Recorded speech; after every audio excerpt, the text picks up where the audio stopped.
Rob, this is a Game of Thrones whiskey video, not Planet of the Apes. Game of That's Thrones. alright. Get your damn dirty paws off me! Wait. You damn dirty ape! Ah! Yeah!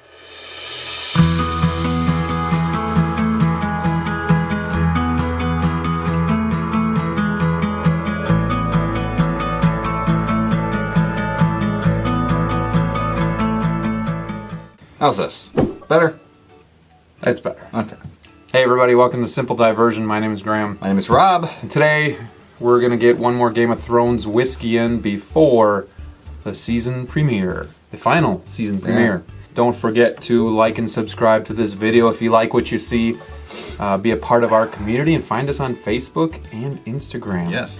We're going to do a quick review on this single malt whiskey from Scotland. Which we have not opened up yet. And we will do it just like we normally do, but we're going to try and speed it up a little bit so that the second half can be a little bit of special Game of Thrones talk. Yes. Because this is a big event, and if you're not watching Game of Thrones, you probably should. Kind of like a spoiler cast or a spoiler show in the second half.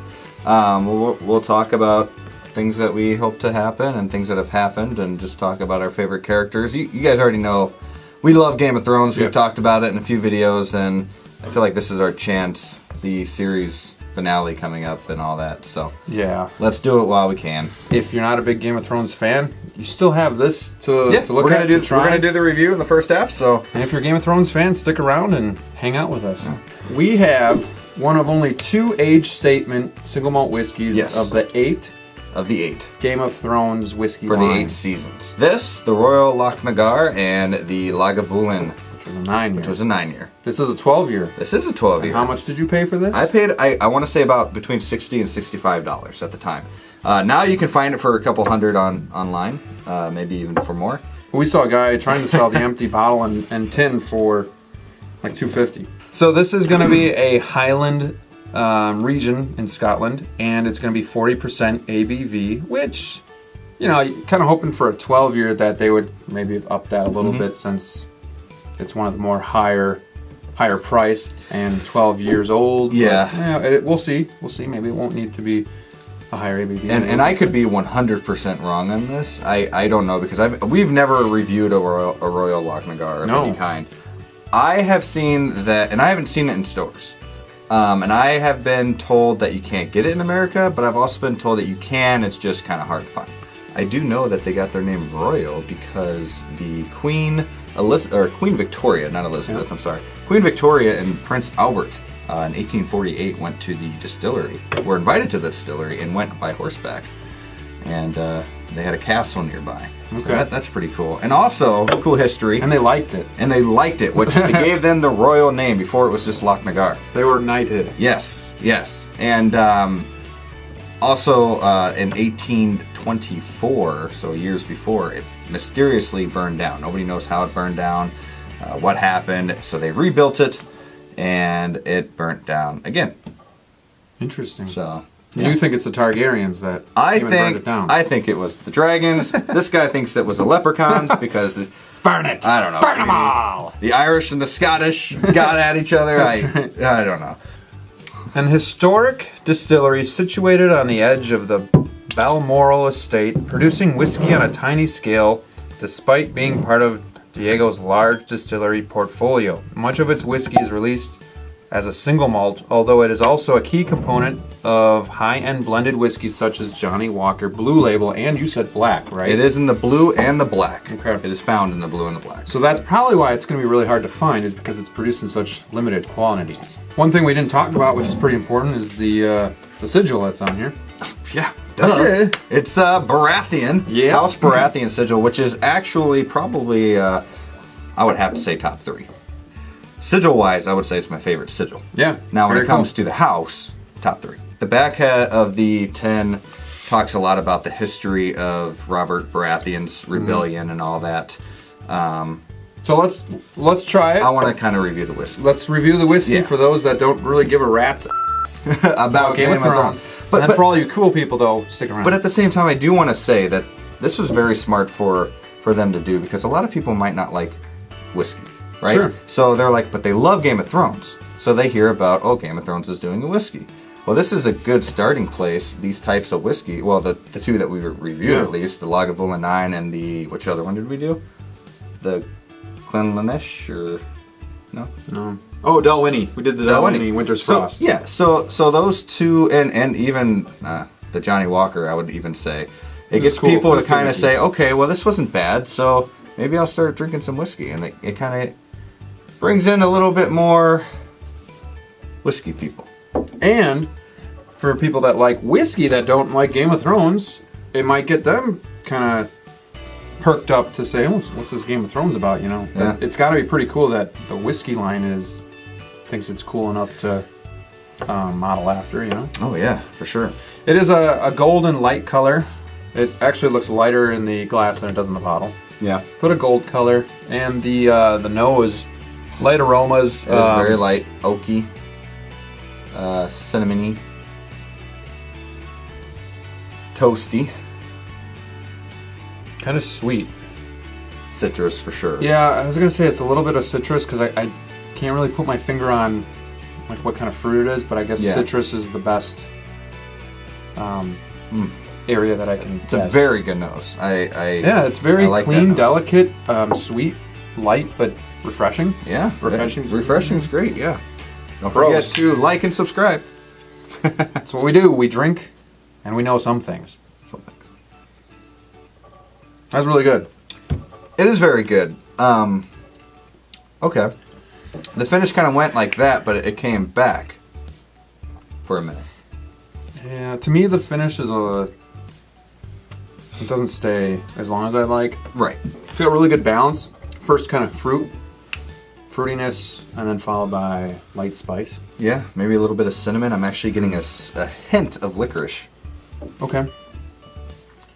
Yeah, I don't know if it's cinnamon or spice, but it's kind of like a tingling on the tongue. Mm-hmm. It's chewy, though. It's like thick and creamy. It is. I feel like it really stands on its own. It's very unique to the others so far that what we've tried. I would say so far this might be my favorite one. Not that we can find this anywhere, but if you had the opportunity, is this something you'd buy again for the $65?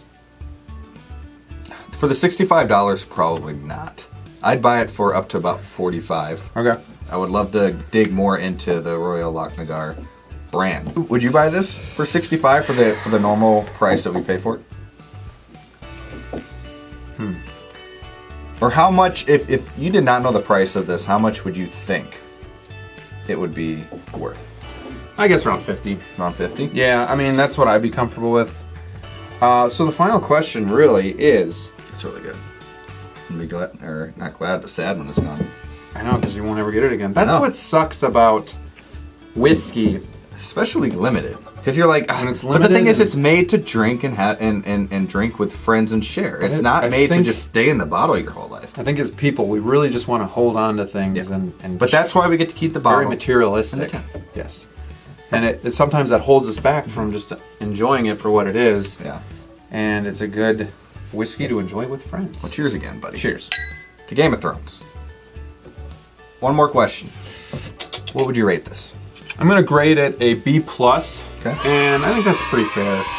The more I drink it, it almost seems like it's a little too light for my... Okay, yeah. Not too light to drink, but it's too light to give an A. Yeah, I wish it was more like 43, 46%. That would be great. But yeah, I would give it a 4, or I'd give it a B+ as well. And what really sticks out to me is the nose. Yeah. I love the nose. I love the bottling. I love everything about it. The palate is good, and like you said, I wish the finish would just stay longer. This was the Royal Lochnagar 12-year with the House Sigil of Baratheon. I tell you to go out and try it, but I don't think you're going to be able to at this point. Ours is the Fury. So yeah, if you can, go try it, but odds are you're not going to be able to. So, stick around. So this is the end of the actual review, and now we just got a few minutes of just kind of gossip about Game of Thrones, maybe some spoilers.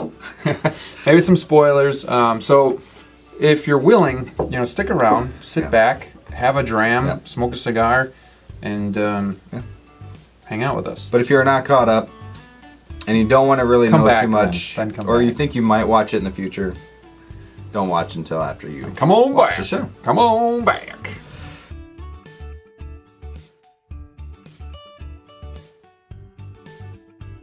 I want to start off by just saying, when you first started watching the show, was it hard to like?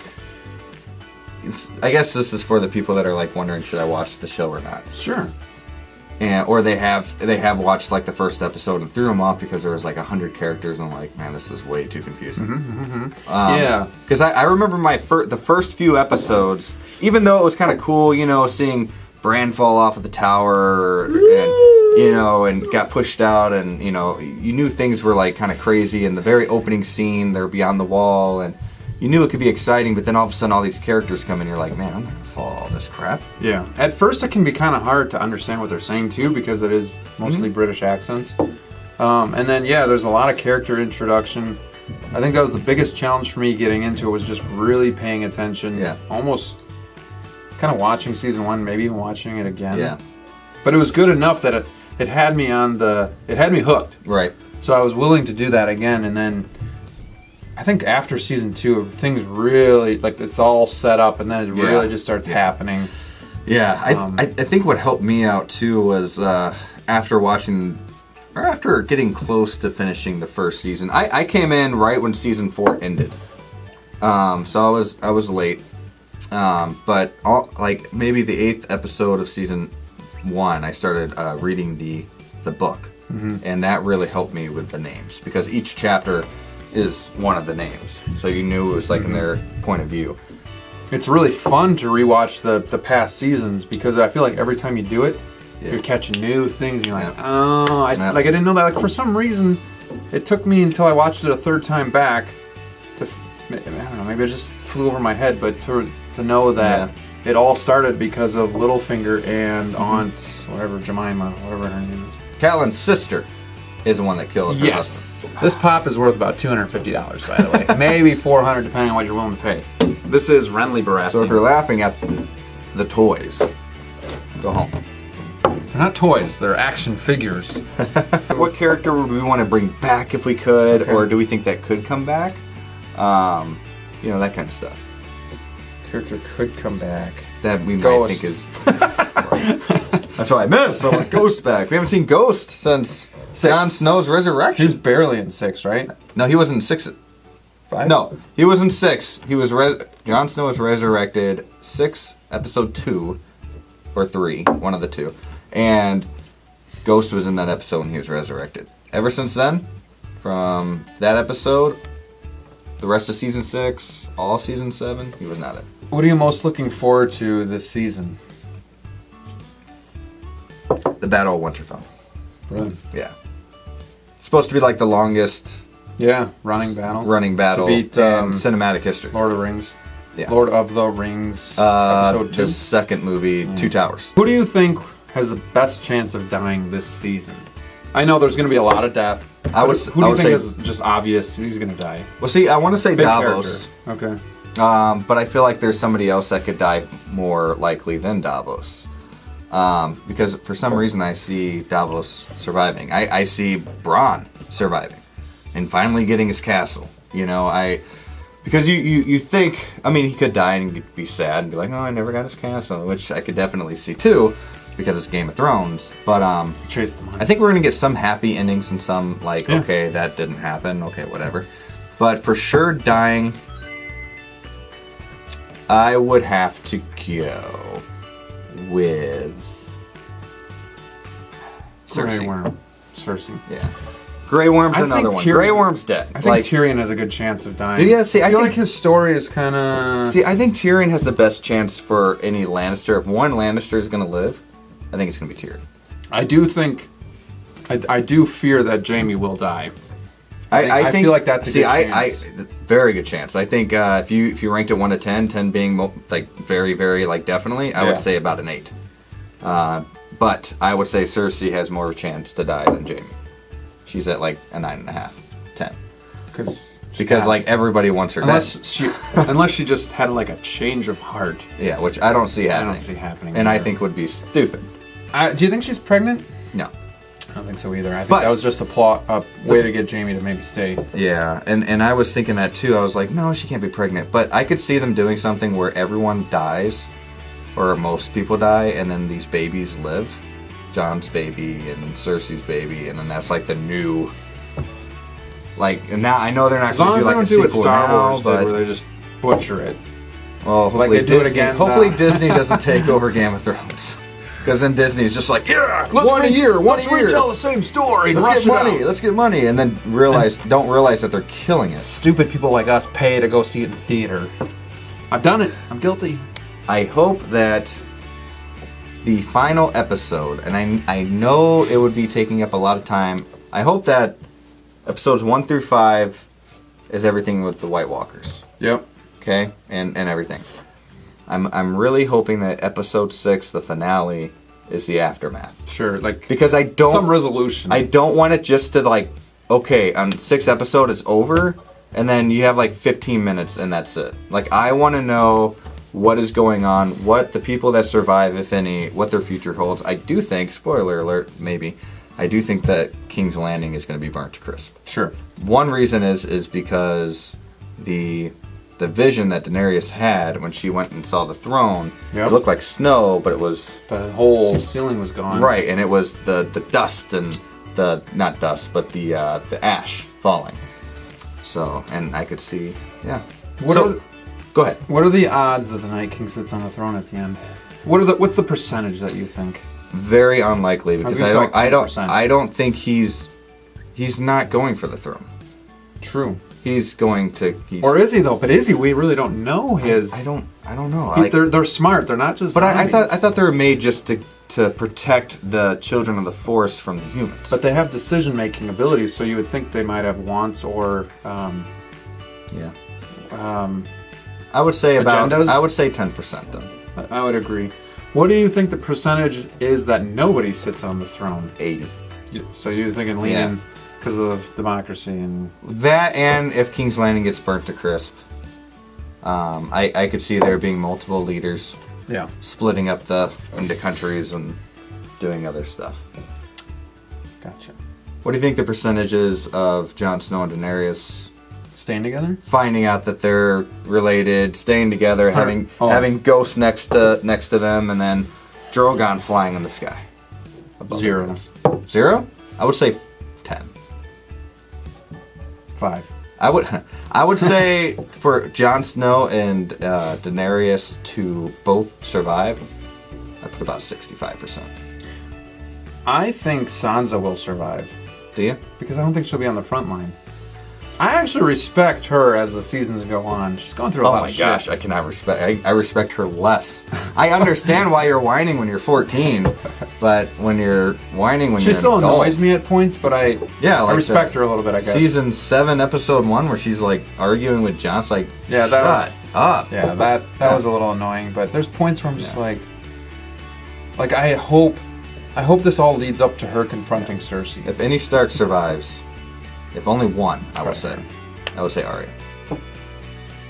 And then Bran, but I don't really count him anymore because he's the three-eyed raven. He's no longer Bran. So with the final season coming, obviously there's a lot of excitement.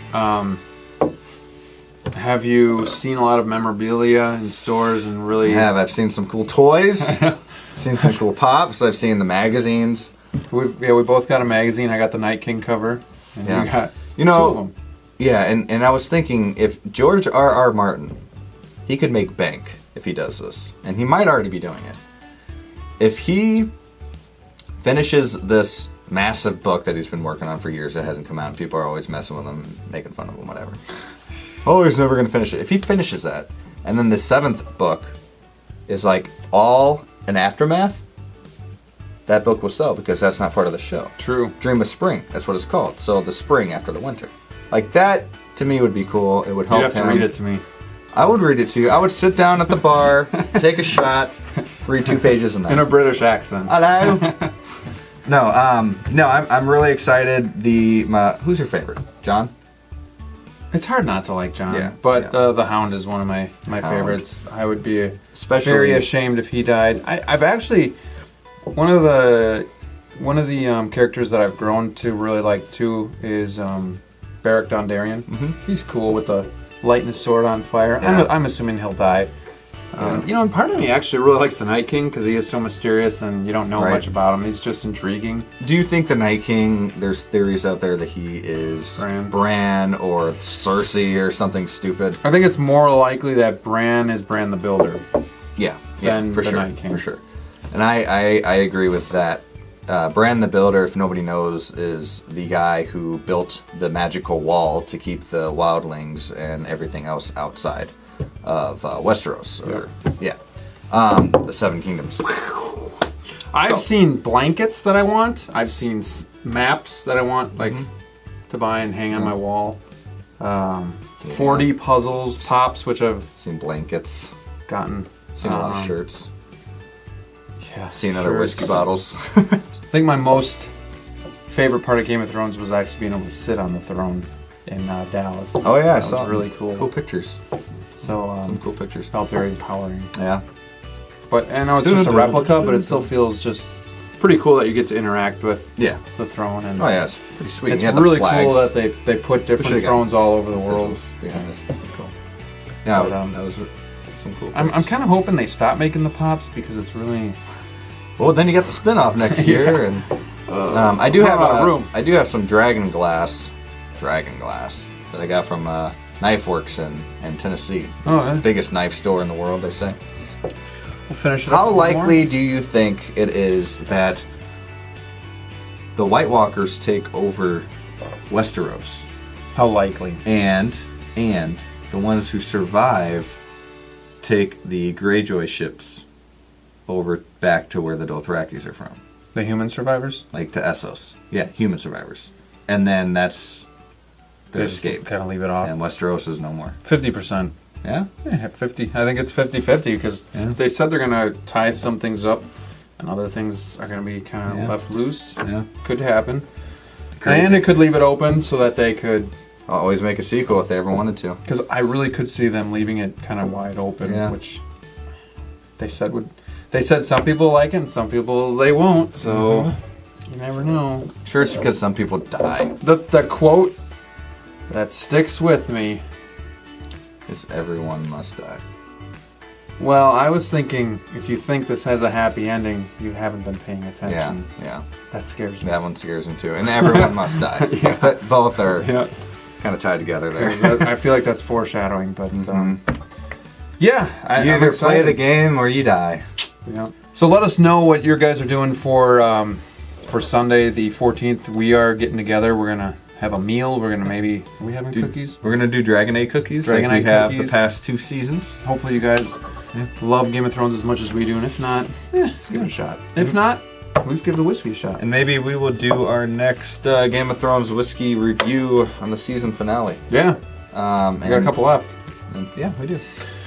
Alright guys, well hopefully you enjoyed this video, and again, like and subscribe. B+. B+. Alright guys, until next time, we'll see you soon.